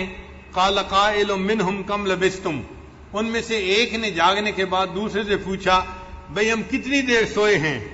وہ سمجھ رہے تھے کہ چند گھنٹے سوئے ہوں گے یا ایک دن سوئے ہوں گے. قالوا لبسنا یوما او بعد یوم، وہ کہنے لگے کہ ایک دن یا ایک دن سے کم حصہ ہم سوئے ہیں. قالوا، پھر بعضوں نے کہا ربکم اعلم بما لبستم، اللہ کو معلوم ہے کہ ہم کتنا سوئے ہیں. فبعثوا احدکم بورقکم هذه الى المدینہ، بھائی اب تو بھوک لگی ہے لہذا ایک بندے کو بھیجو جو شہر سے جا کے روٹی لے کے آئے تاکہ ہم کھانا کھائیں. کیا تم بحث میں پڑ گئے ہو کہ کتنا سوئے ہیں؟ جتنا اللہ نے چاہا سلا دیا. تو وہ اس بات پر بحث کرنے سے بھی گریز کر رہے تھے. ہماری زبان میں کہتے ہیں پیٹ نہ پئیاں روٹیاں تے ساری گلاں کھوٹیاں. جب پیٹ میں روٹی نہیں ہوتی تو ہر گل کھوٹی نظر آتی ہے. انہوں نے بھی یہی کہا کہ بھئی کس بحث میں پڑ گئے ہو، تم جاؤ بندے کو کہو ایک کھانا لے کے آئے شہر سے. فَلْيَنْظُرْ أَيُّهَا أَزْكَىٰ طَعَامًا، ہاں اس شہر کے کھانوں میں سے دیکھے کہ کون سا کھانا زیادہ پاکیزہ ہے. فَلْيَأْتِ بِرِزْقٍ مِّنْهُ، تو وہ تمہارے پاس اس میں سے کھانا لائے. وَلْيَتَلَطَّفْ، اور بات چیت میں نرمی کرے. وَلَا يُشْعِرَنَّ بِكُمْ أَحَدًا، ایسے کہ تمہارے بارے میں کسی کو پتہ نہ چلے، یعنی خواہ مخواہ بحث مباحثہ نہ کرے، سوال نہ پوچھے، لوگوں کو پتہ نہ چلے کہ یہ کون لوگ ہیں جو شہر میں آ گئے ہیں. لہذا جانے والا سمجھداری سے بات کرے اور لوگوں کو پتہ بھی نہ چلنے دے کہ یہ کون لوگ ہیں جو یہاں آئے ہیں. انہم ان یظہروا علیکم یرجموکم، بے شک اگر ان کو اس بات کا پتہ چل گیا کہ ہم کون ہیں، یعنی وہ تو سمجھ رہے تھے نا کہ ہم ایمان والے ہیں اور پوری قوم کافروں کی ہے، ان کو اگر پتہ چل گیا کہ ہم کون ہیں، یرجموکم، تو وہ ہمیں پتھر مار مار کر ہلاک کریں گے. او یعیدوکم فی ملتہم، یا اپنے دین میں ہمیں زبردستی واپس لوٹا لیں گے. ولن تفلحوا اذن ابدا، اور تم ہرگز کامیاب نہ ہو سکو گے. شروع زمانے سے ہی یہ بات چلی آ رہی ہے کہ پتھر جو مارا جاتا ہے نا، رجم کیا جاتا ہے، یہ شیاطین کی سزا ہوتی ہے. لہذا اس زمانے میں بھی پتھر مارے جاتے تھے. اور آج بھی ہم حج پہ جاتے ہیں تو دیکھو شیطان کو کنکریاں مارتے ہیں نا، تو شیطان کو کنکریاں مارنا اس بات کی دلیل ہے کہ اللہ نے شیاطین کا عذاب رجم ہی رکھا ہے. اسی لیے اللہ تعالیٰ نے زنا کی سزا بھی رجم ہی رکھی ہے. وَكَذَلِكَ أَثَرْنَا عَلَيْهِمْ لِيَعْلَمُوا أَنَّ وَعْدَ اللَّهِ حَقٌّ، اور اس طرح ہم نے ان پر مطلع کر دیا تاکہ وہ اس بات کو جان لیں کہ بلا شبہ اللہ کا وعدہ حق ہے کہ قیامت آئے گی اور قیامت میں انسانوں کو اللہ تعالیٰ پھر زندہ فرمائیں گے. وَأَنَّ السَّاعَةَ لَا رَيْبَ فِيهَا، اور قیامت میں آنے میں کوئی شک نہیں ہے. اِذْ يَتَنَازَعُونَ بَيْنَهُمْ أَمْرَهُمْ، جب وہ لوگ اپنے درمیان ان کے بارے میں جھگڑ رہے تھے. فَقَالُوا ابْنُوا علیہم بنیانا، سو انہوں نے کہا کہ ان کے اوپر ایک عمارت بنا دو. ربہم اعلم بہم، ان کا رب خوب ان کو جانتا ہے. قال الذین غلبوا علی امرہم، کہا انہوں نے جو اس معاملے میں غالب آئے، لنتخذن علیہم مسجدا، ہم ضرور ان کے اوپر مسجد بنائیں گے. یعنی نشانی کے طور پر انہوں نے ان کے اوپر مسجد بنا دی. آگے فرمایا سیکونون ثلاثۃ رابعہم، کچھ لوگ یوں کہیں گے کہ وہ 3 بندے تھے اور چوتھا ان کا کتا تھا. وَيَقُولُونَ خَمْسَةٌ سَادِسُهُمْ كَلْبُهُمْ، اور کچھ لوگ کہیں گے کہ وہ 5 تھے اور چھٹا ان کا کتا تھا. رجمًا بالغیب، یہ سب اٹکل پچو لگا رہے ہیں. وَيَقُولُونَ سَبْعَةٌ وَثَامِنُهُمْ، اور کچھ لوگ کہیں گے کہ وہ 7 ہیں اور 8واں ان کا کتا ہے. قُل رَّبِّي أَعْلَمُ بِعِدَّتِهِمْ، آپ فرما دیجئے کہ میرا رب ان کی تعداد کو بہتر جانتا ہے. الا قلیل، مگر تھوڑے سے لوگ ہیں جو جانتے ہیں. فلا تمار فیہم الا مراء ظاہرا، سو آپ اس کے بارے میں سرسری بحث کے علاوہ زیادہ بات نہ کیجیے. ولا تستفت فیہم منہم احدا، اور ان کے بارے میں کسی سے سوال بھی نہ کیجیے. مقصد یہ تھا کہ بھئی ان کی تعداد کتنی ہے اصحاب کہف کی، یہ فضول سی بات ہے. یہ کوئی ایسی بات نہیں کہ جس کے اوپر کسی سے پوچھ پرتیت کی جائے یا اس کا فیصلہ کیا جائے. وہ 7 تھے، 5 تھے، 8 تھے، 2 تھے، اللہ ان کی تعداد کو بہتر جانتا ہے۔ بہرحال کچھ نوجوان تھے جنہوں نے غار میں پناہ لی تھی اور اللہ نے ان کے ایمان کو محفوظ کر دیا تھا۔ پھر اتنا واقعہ سنانے کے بعد اللہ تعالیٰ اپنے پیارے حبیب صلی اللہ علیہ وسلم کو سمجھاتے ہیں، فرماتے ہیں وَلَا تَقُولَنَّ لِشَيْءٍ إِنِّي فَاعِلٌ ذَلِكَ غَدًا، اے میرے محبوب صلی اللہ علیہ وسلم کسی چیز کے بارے میں آپ ہرگز یوں نہ کہیں کہ میں اسے کل کروں گا، مگر یہ کہ إِلَّا أَن يَشَاءَ اللَّهُ، کہ اس کے ساتھ اللہ کی مشیت کا ذکر بھی کریں کہ اللہ چاہے گا تو میں کل کروں گا، کیونکہ کرنے والا تو اللہ ہے نا، اختیار تو اللہ کا ہے۔ اللہ تعالیٰ اپنی کبریائی بھی دکھانا چاہتے تھے کہ معاملہ تو میرے ہاتھ میں ہے، جو چاہوں وہ میں کروں گا، تو آپ اگر کوئی بات کریں تو کہیں کہ اللہ چاہیں گے تو میں کل کروں گا۔ وَاذْكُرْ رَبَّكَ إِذَا نَسِيتَ، اے میرے محبوب جب آپ بھول جائیں تو اپنے رب کو یاد کریں۔ وَقُلْ عَسَىٰ أَن يَهْدِيَنِ رَبِّي لِأَقْرَبَ مِنْ هَٰذَا رَشَدًا، اور آپ یوں کہہ دیجئے کہ امید ہے میرا رب مجھے وہ بات بتا دے گا جو ہدایت کے اعتبار سے اس سے قریب تر ہے۔ وَلَبِثُوا فِي كَهْفِهِمْ 300 سِنِينَ وَازْدَادُوا 9، اللہ فرماتے ہیں کہ وہ لوگ اپنے غار میں 309 سال رہے، یعنی شمسی اعتبار سے 300 سال رہے، اور اگر قمری اعتبار سے کریں تو پھر وقت زیادہ بن جاتا ہے، تو 309 سال بن گئے اس طرح سے۔ قُلِ اللَّهُ أَعْلَمُ بِمَا لَبِثُوا، اللہ ہی خوب جاننے والا ہے کہ وہ کتنی مدت رہے۔ لہو غیب السماوات والارض، اللہ کو آسمان اور زمین کے غیب کا علم ہے۔ اب صرف ہی واسمع، وہی دیکھنے والا ہے اور سننے والا ہے۔ ما لہم من دونہ من ولی، ان لوگوں کو اس کے سوا کوئی مددگار نہیں۔ ولا یشرک فی حکمہ احدا، اور وہ اپنے حکم میں کسی کو شریک نہیں فرماتا، یعنی اللہ اپنے حکم میں کسی کو اپنا شریک نہیں بناتا، صرف اللہ ایک ہی ہے جس کا حکم چلتا ہے، اس میں کوئی اس کا دوسرا شریک نہیں ہے۔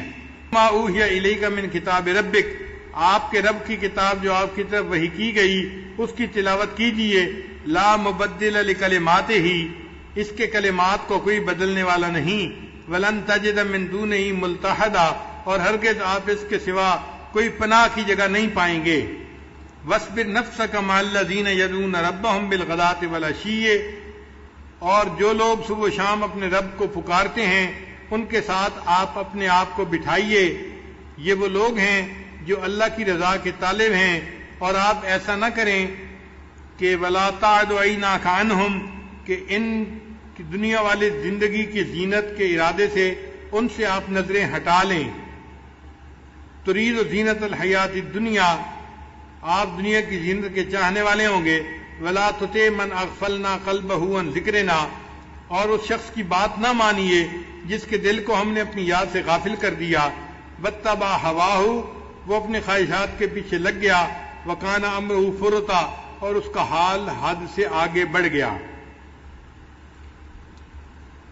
مکہ کے مشرکین نے نبی علیہ الصلوۃ والسلام کو ایک پیغام دیا تھا کہ یہ جو ایمان لانے والے لوگ ہیں نا، حضرت بلال عنہ جیسے اور دوسرے حضرات جو تھے، یہ سب غریب غربا لوگ ہیں، اور ہم اپنے وقت کے بڑے بڑے سردار لوگ ہیں، ہمیں آتے ہوئے اور آپ کے پاس آ کر بیٹھتے ہوئے محسوس ہوتا ہے، شرم آتی ہے، غیرت آتی ہے، ہم اتنے غریب قسم کے لوگوں کے پاس آ کے کیسے بیٹھیں؟ آپ ان کو اپنے پاس سے اگر ہٹا دیں تو پھر ہم آپ کے پاس آئیں گے، آپ کی بات کو سنیں گے۔ تو جب انہوں نے یہ پیغام بھیجا، اللہ رب العزت نے آیت اتار دی، اے میرے حبیب صلی اللہ علیہ وسلم، یہ مکار لوگ ہیں، یہ مشرکین کے جو سردار ہیں، آپ ان کی دنیا کی حیثیت کا ذرا خیال نہ کیجئے، اور جو آپ کے پاس لوگ ہیں آپ ان صحابہ کے پاس بیٹھیے، یہ ایمان کے ساتھ اپنے دلوں کو بھرنے والے لوگ ہیں، آپ ان میں اپنا وقت گزاریے اور ان کو اپنی صحبت عطا فرمائیے۔ فرمایا قل الحق من ربکم، آپ فرما دیجئے کہ حق تمہارے رب کی طرف سے ہے۔ فمن شاء فالمؤمن، تو جس کا جی چاہے وہ مومن ہو جائے، ومن شاء فلیکفر، اور جس کا جی چاہے وہ کافر رہے۔ انا اعتدنا للظالمین نارا، بے شک ہم نے ظالموں کے لیے آگ تیار کر رکھی ہے۔ احاط بہم سرادقها، اس کی دیواریں گھیرے ہوئے ہوں گی ان کو جہنم میں۔ وَإِن يَسْتَغِيثُوا يُغَاثُوا بِمَاءٍ كَالْمُهْلِ يَشْوِي الْوُجُوهَ، اور جب وہ فریاد کریں گے تو انہیں پینے کے لیے ایسا پانی دیا جائے گا جو تیل کی تلچھٹ کی طرح ہوگا اور وہ منہوں کو بھون ڈالے گا، یعنی اتنا گرم ہوگا کہ جب جہنمی اس کو پینے لگیں گے تو ان کے ہونٹ جل جائیں گے۔ بئس الشراب، پینے کی کتنا برا مشروب ہے، وساعت مرتفقہ، اور وہ دوزخ آرام کی بری جگہ ہے۔ ان الذین آمنوا وعملوا الصالحات، بے شک جو لوگ ایمان لائے اور انہوں نے نیک اعمال کیے، انا لا نضیع اجر من احسن عملا، ہم ایسے لوگوں کے نیک اعمال کو ضائع نہیں کریں گے۔ اولئک لہم جنات عدن تجری من تحتہم الانہار، ان لوگوں کے لیے ہمیشہ رہنے کے لیے باغ ہے جن کے نیچے نہریں جاری ہوں گی، یحلون فیہا من اساور من ذہب، انہیں سونے کے کنگنوں کا زیور پہنایا جائے گا، یعنی جنت میں جنتی مرد بھی سونے کے کنگن پہنیں گے۔ بعض طلباء اس بات پہ بڑے حیران ہوتے ہیں کہ بھئی مرد لوگ سونے کے کنگن پہنیں گے۔ ہاں بھئی، کہا سونے کے کنگن گیا ہے، مگر اللہ تعالیٰ وہ ایک ایسا زیور بنائیں گے جو مرد کو اچھا لگے گا۔ اب آپ دیکھیں، آج کسی بندے کو راڈو کی گھڑی مل جائے نا تو ایسے ایسے کر کے دکھا رہا ہوتا ہے دوسروں کو، بھئی یہ جو تم ہاتھ اوپر کر کے راڈو کی گھڑی دکھا رہے ہو، کیوں دکھا رہے ہو؟ تمہیں اچھی لگ رہی ہے نا۔ اور راڈو کی گھڑی بھی لیتے ہیں تو جس کے اوپر سونے کی تہ چڑی ہوتی ہے وہ لیتے ہیں کہ جی اچھی لگے۔ اس کا مطلب یہ کہ دنیا میں بھی ایسی چیزیں اچھی لگتی ہیں۔ تو اگر اللہ تعالیٰ نے جنت میں ایسے کنگن مرد کو پہنا دیے تو وہ مرد کو جنت میں بھی سجیں گے اور اچھے لگیں گے۔ وَيَلْبَسُونَ ثِيَابًا خُضْرًا مِّن سُندُسٍ وَإِسْتَبْرَقٍ مُّتَّكِئِينَ فِيهَا عَلَى الْأَرَائِكِ، اور یہ لوگ سندس اور استبرق کے کپڑے پہنیں گے، جنت میں چارپائیوں پر تکیے لگائے ہوں گے۔ نعم الثواب، بہت اچھا بدلہ ہے۔ وحسنت مرتفقہ، اور آرام کی اچھی جگہ ہے۔ تو یعنی جو لوگ ایمان نہیں لائیں گے وہ جہنم میں جائیں گے اور ان کے لیے ٹھکانہ برا ہوگا، اور جو لوگ نیک اعمال کریں گے اللہ تعالیٰ ان کو جنت عطا فرمائیں گے، اور وہ جنت میں اللہ کی نعمتوں میں ہوں گے اور ان کے لیے جنت بہترین ٹھکانہ ہوگی۔ یہاں تک اصحاب کہف کا جو قصہ تھا وہ پورا ہو گیا۔ اب اس کے بعد اگلا قصہ ہوگا، لہذا اس قصے کا درس ہم انشاءاللہ کل تک موقوف رکھتے ہیں۔ چند باتیں اور آپ کی خدمت میں عرض کر دیں کہ سورہ کہف کا لب لباب کیا ہے، اس کو سمجھنے میں اس عاجز کو تقریباً 2 سال لگانے پڑے۔ 2 سال سے سورہ کہف کی تفاسیر یہ عاجز پڑھ رہا ہے، اور الحمدللہ کہ تقریباً 120 سے زیادہ تفاسیر کا مطالعہ کیا، جن میں سے 30 تفاسیر اردو کی تھیں، باقی عربی کی تھیں، اور ایک فارسی کی بھی تھی۔ اور فارسی کی جو تفسیر تھی اس سے سب سے زیادہ فائدہ ہوا، اور وہ فارسی کی تفسیر ہمارے سلسلہ کے بزرگوں میں سے ایک بزرگ گزرے ہیں، عبداللہ انصاری رحمۃ اللہ علیہ، افغانستان میں تھے، نقشبندی بزرگ تھے، ان کی تفسیر ہے کشف الاسرار و عدت الابرار۔ اس میں انہوں نے بہت نکات لکھے ہیں، دل خوش ہو جاتا ہے وہ تفسیر پڑھ کے۔ وہ تفسیر اس وقت کہیں مطبوعہ نہیں ملتی دنیا میں، کہیں مخطوطہ اس کا ملا، اور ہم نے اپنے بعض دوستوں کی مہربانی اور تعاون سے اس کو حاصل کیا، اور پھر اس سے پڑھ کر ہم نے کچھ نقطے نکالے، اور وہ انشاءاللہ آئندہ درس کے اندر آپ کی خدمت میں پیش کریں گے، تو آپ کو پوری صورت کے لب لباب کا پتہ چل جائے گا۔ اس کو سمجھنا ہی مشکل ہے۔ بہت دیر تک میں یہی سمجھتا رہا کہ سورہ کہف کا اصل مدعا وہ چند نوجوان تھے جو غار اور کہف کے اندر چلے گئے تھے، ہم اس کو سمجھتے تھے کہ یہ مدعا ہے اس کا پوری صورت کا۔ پھر بعد میں پتہ چلا کہ نہیں، اصل مدعا تو کچھ اور ہے، اور اللہ نے پوری صورت کو اتنے پیارے طریقے سے جو ہے نازل فرمایا ہے کہ انسان حیران ہوتا ہے۔ اب اس کا جو لب لباب ہے نا، اس کو کہتے ہیں سینٹرل آئیڈیا۔ کیا کہتے ہیں؟ Central idea. طلباء کہیں گے ہمیں بھی کیا مشکل لفظ کہنے سکھا رہے ہیں، یعنی وہ اس کا لب لباب ہے، اس کا مقصود ہے اس کا۔ تو وہ میں آپ لوگوں کو اس وقت بتا دوں تاکہ آپ 5-10 دن وہ لب لباب سنتے رہیں گے تو ذہن میں بات جم جائے گی کہ سورت کا اصل مقصود کیا ہے۔ یہ بات ذہن میں رکھیے کہ اللہ رب العزت انسان کو اس دنیا میں 8 قسم کے حالات سے آزماتے ہیں۔ کتنے حالات سے آزماتے ہیں؟ 8 طرح کے حالات سے، عزت سے، ذلت سے، صحت سے، بیماری سے، نفع سے، نقصان سے، خوشی سے اور غمی سے، یہ 8 حالات بن گئے۔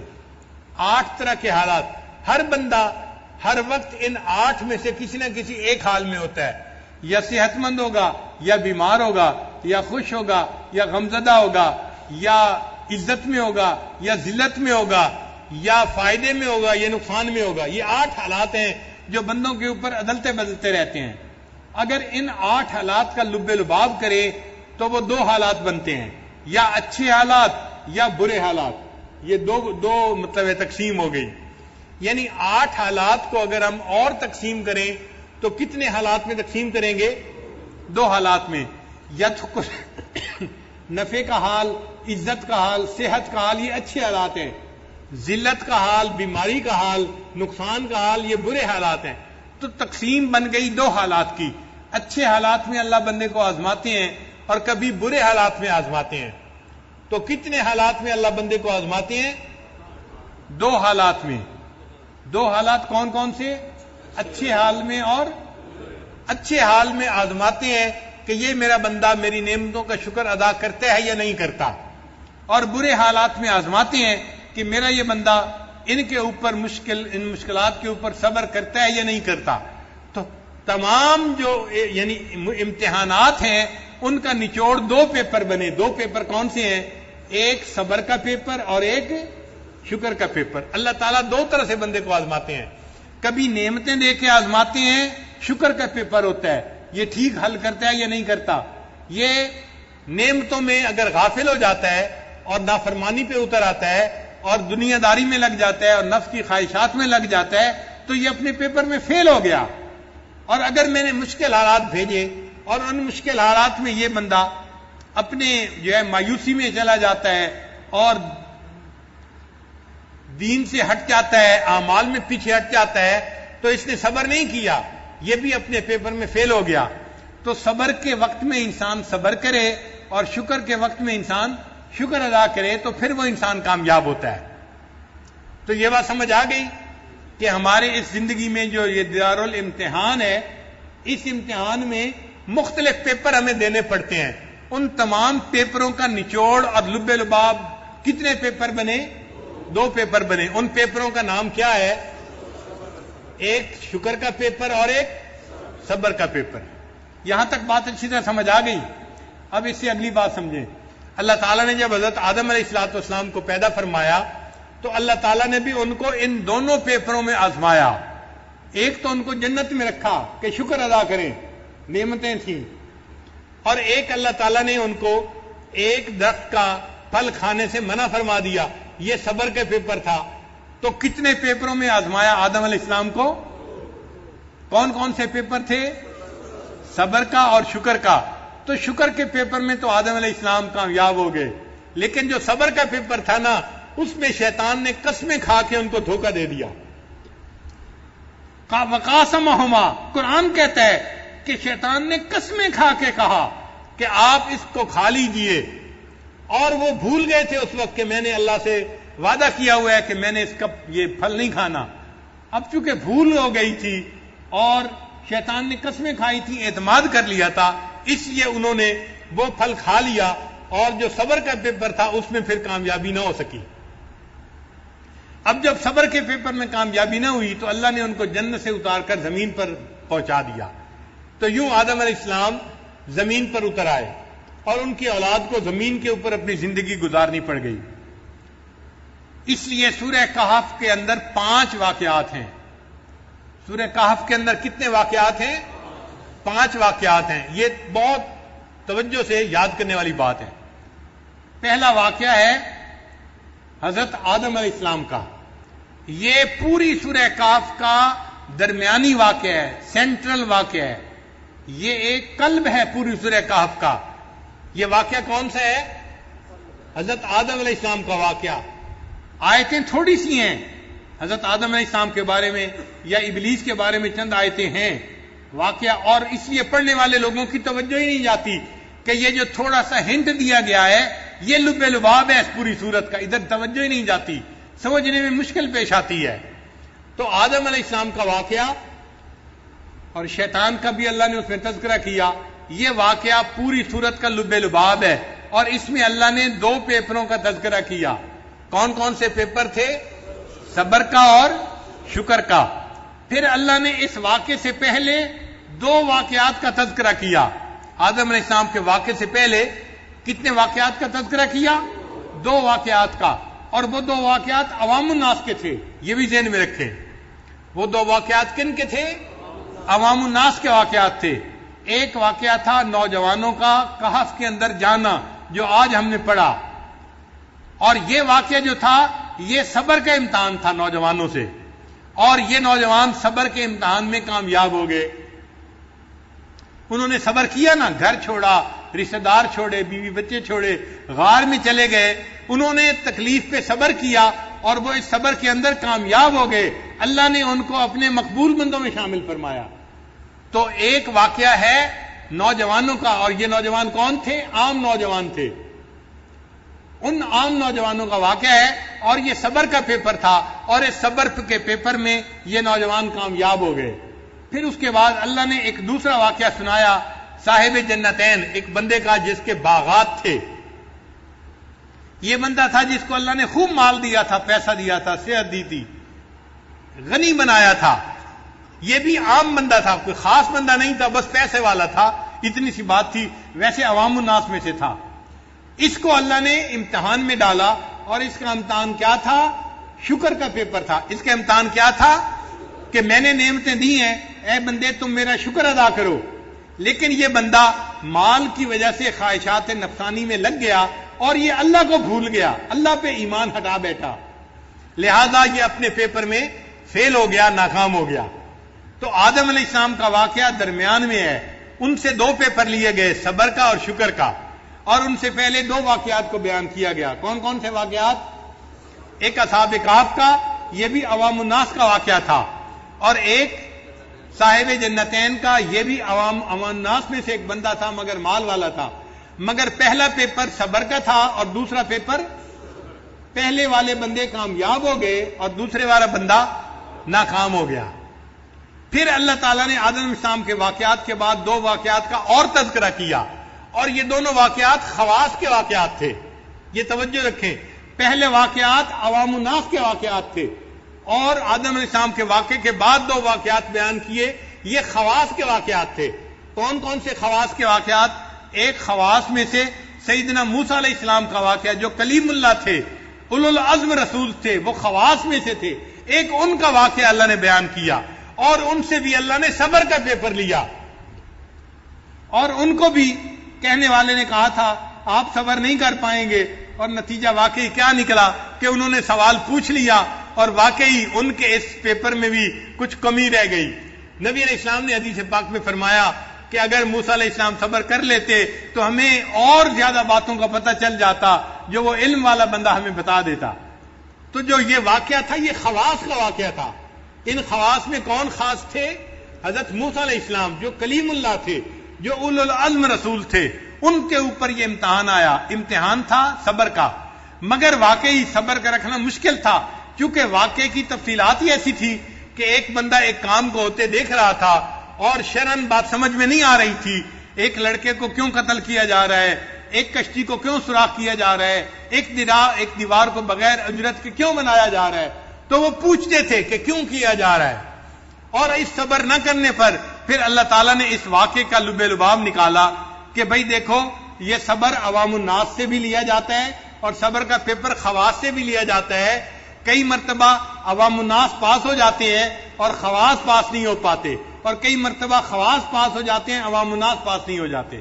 تو اصل مقصد بتانا یہ تھا، عام ہو یا خاص ہو میرا امتحان سب کے لیے ایک جیسا ہے. میرے بندو تم سب بندے ہو اور میں تمہارا رب ہوں، لہذا تمہارے اوپر صبر کے امتحان آئے گا، تم نے بندہ بن کے صبر کرنا ہے. اور اگر شکر کا امتحان آئے گا تم نے میری تعریفیں کرنی ہے، میری حمد بیان کرنی ہے، میری اطاعت اور فرما برداری کرنی ہے.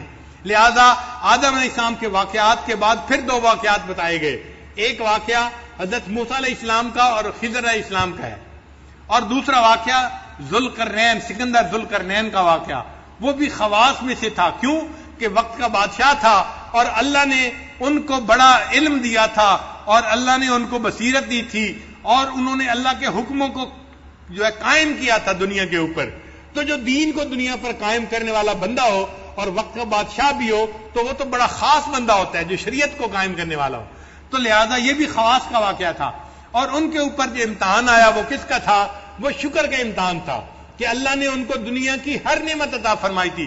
اتبعہم سببا، یعنی جس چیز کی ان کو طلب ہوتی تھی اللہ ان کو وہ چیز پہنچا دیتے تھے، ان کو وہ چیز مل جاتی تھی. تو جب اتنی نعمتیں اللہ نے ان کو عطا فرما دی تو نفس تو ایسے بندے کو جو ہے غرور اور تکبر کے اوپر ابھارتا ہے، مگر ان کے اندر غرور پیدا نہیں ہوا. انہوں نے کہا کہ نہیں، سب کام کرنے والا میرا اللہ ہے اور ہم نے اپنے اللہ کی فرما برداری کرنی ہے. انہوں نے چونکہ اللہ کا شکر ادا کیا لہذا اللہ نے ان کے واقعے کا تذکرہ بھی قرآن مجید میں فرما دیا. تو پوری سورہ کہف میں کتنے واقعات بیان ہوئے؟ ان 5 واقعات میں سب سے درمیانی واقعہ کون سا ہے؟ حضرت آدم علیہ السلام کا. اور آدم علیہ السلام سے کتنے پیپر اللہ نے لیے؟ اور ان 2 پیپروں میں کون کون سے تھے؟ صبر کا اور شکر کا. اور اولاد آدم سے بھی اللہ تعالیٰ کتنے پیپر لیتے ہیں؟ ہم سے 2 پیپر لیے جاتے ہیں. کون کون سے؟ لیکن جب ہمیں صبر کا وقت آتا ہے تو ہم مایوسی کی باتیں کرنے لگ جاتے ہیں، شکوے کی باتیں کرنے لگ جاتے ہیں. بیٹا فوت ہو تو ذرا ماں کی بات سنا کریں، کیا کیا باتیں کرتی ہیں. جوان بیٹا اللہ نے مجھ سے لے لیا، یہ کر لیا، وہ کر لیا، ہم بے صبری کی باتیں کرنے لگ جاتے ہیں. جوان عورت کا خامند فوت ہو جائے بڑا صدمہ ہوتا ہے واقعی، مگر اللہ صبر دیکھنا چاہتے ہیں. اور وہ عورت اس جوانی کی موت کے اوپر کیا کیا آواز زبان سے نکالتی ہے، سننے والی باتیں ہوتی ہیں. بندہ دیکھتا ہے کہ یہ پاس ہو رہا ہے یا فیل ہو رہا ہے، اپنی آنکھوں سے دیکھتا ہے. تو صبر کے حالات میں صبر کرنا مشکل کام ہے اور شکر کے حالات میں شکر کرنا یہ بھی مشکل کام ہے، مگر یہ دونوں طرح کے امتحان ہیں جو ادا کرنے پڑتے ہیں. تو سینٹرل واقعہ کون سا تھا؟ حضرت آدم علیہ السلام کا. اللہ نے ان کو شکر اور صبر 2 پیپروں میں آزمایا. اور ان سے پہلے اللہ نے کتنے واقعات کا تذکرہ کیا؟ 2 واقعات کا. وہ واقعات کن کے تھے؟ عوام الناس کے تھے. کون کون سے تھے؟ ایک اصحاب کہف تھے، نوجوان تھے، یہ غریب تھے مگر ایمان کے اوپر ڈٹے رہے، صبر کے اوپر جمے رہے اور اللہ نے ان کو کامیاب فرما دیا، یہ پاس ہو گئے اپنے پیپر میں. اور دوسرا واقعہ کن کا تھا؟ باغ والے کا واقعہ تھا. یہ امیر آدمی تھا مگر عام بندہ تھا. اللہ نے اس کو شکر کے پیپر میں آزمایا مگر مال نے اس کے دماغ کو خراب کر دیا. وہ خواہشات نفسانی کے پیچھے لگ گیا اور سمجھنے لگا یہ میرا مال تو میرے ساتھ ہمیشہ رہے گا، میں دنیا میں بھی مالدار ہوں اور آخرت میں مر کے بھی میں جنت میں چلا جاؤں گا. اللہ تعالیٰ نے دکھا دیا کہ یہ بندہ شکر کے امتحان میں ناکام ہو گیا. پھر آدم علیہ السلام کے واقعے کے بعد کتنے اللہ نے واقعات بیان فرمائے؟ وہ 2 واقعات کن کے تھے؟ خواص کے تھے. ان میں پہلا واقعہ کن کا تھا؟ حضرت موسیٰ علیہ السلام کا واقعہ. اور اس میں صبر، اس میں پیپر کا نام کیا تھا؟ صبر کا پیپر تھا. اور عجیب بات ہے کہ صبر کا لفظ بار بار آیا ہے کہ وَكَيْفَ تَصْبِرُ عَلَىٰ مَا لَمْ تُحِطْ بِهِ خُبْرًا. آیتیں بتا رہی ہیں کہ صبر کا امتحان تھا. اور وہ کہہ بھی رہے تھے کہ اگر تم نے صبر نہ کیا تو میں آپ سے الگ ہو جاؤں گا. اور واقعی ایک وقت آیا کہ انہوں نے کہا هَذَا فِرَاقُ بَيْنِي وَبَيْنِكَ، میرے اور آپ کے درمیان اب فاصلہ ہے، اب جدائی ہے. تو یہ خواص کا امتحان تھا. اور کس کا امتحان تھا؟ صبر کا امتحان تھا. اور دوسرا واقعہ کن کا تھا؟ دوسرا واقعہ تھا سکندر ذوالقرنین کا. یہ کس کا امتحان تھا؟ شکر کا امتحان تھا. کیوں؟ اللہ نے ان کو خاص بنایا تھا. سکندر ذوالقرنین خاص کیوں تھے بھائی؟ وہ کوئی نبی تو نہیں تھے، پھر خاص کیوں تھے؟ بادشاہ تھے اور انہوں نے اللہ کے حکموں کو نافذ کیا تھا. جو بادشاہ ہو اور اللہ کی زمین پر اللہ کے حکم کو نافذ کرے وہ اللہ کا خاص بندہ بن جاتا ہے. اس لیے تو کہتے ہیں وَسُلْطَانُ الْمُسْلِمِ ذِلُّ اللَّهِ فِي الْأَرْضِ. اور جو مسلمانوں کا بادشاہ ہوتا ہے وہ زمین کے اوپر اللہ کا سایہ ہوتا ہے، اس کو اللہ تعالیٰ بڑا مقام عطا فرماتے ہیں جو اللہ کی زمین کے اوپر اللہ کے حکموں کو نافذ کرنے والا ہو. اور وہ شکر کے امتحان میں کامیاب ہوئے کہ انہوں نے اللہ کی عظمت کو بیان کیا اور انہوں نے ایک دیوار بنا کر دکھا دی لوگوں کے لیے اور اس کے اوپر ان سے کوئی اجر بھی نہیں مانگا.